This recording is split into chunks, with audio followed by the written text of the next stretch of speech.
कैसे कैसे ट्रेंड चलते रहते हैं इंस्टाग्राम पे हैं, गेट रेडी विद मी, क्यों रेडी हो जाए तुम्हारे संग, भाई तुम कौन हो, तुम्हें तुम जानते भी नहीं तो तुम्हारे संग कैसे रेडी हो जाए। और ये रेडी भी हो लेती है, ये दरादर मेकअप भी कर लेती है और उसके बाद फिर ये फंक्शन में भी जाती है, वहाँ की वीडियो भी डाल देती है। भाई हमारे यहाँ ऐसा नहीं होता, हमारे यहाँ पहले तैयार होते हैं और फिर जी भर के लड़ाइयाँ होती हैं, ठीक है। मेरी बहन की शादी थी, द्वारे पे बारात लगी थी, ठीक है, और इधर इधर लड़ाई हो रही थी, खूब लड़ाई होती। मेरी मम्मी के सेम मैचिंग का ब्लाउज नहीं मिल रहा था और पेटीकोट नहीं मिल रहा था, और फिर पता है ब्लाउज तो मिल भी गया, पेटीकोट मेरी बहन के दहेज वाले सूटकेस में रख दिया था। मेरी बहन पहली ऐसी लड़की थी जो दहेज में अपनी मम्मी का पेटीकोट लेके जा रही थी। तुम्हारे यहाँ होता होगा, हमारे यहाँ बिना लड़ाई के एक काम नहीं होता, पहले पूरा खानदान मिलकर लड़ता है। अगर सिंगल इंसान का, एक इंसान का कार्ड आ गया तो फैमिली कहेगी कि साले ने एक ही का दिया है, अब कोई नहीं जाएगा।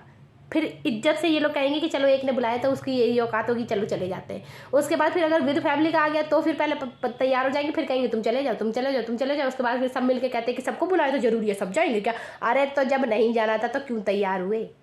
हम लोगों के यहाँ नहीं होता भाई गेट रेडी विद मी।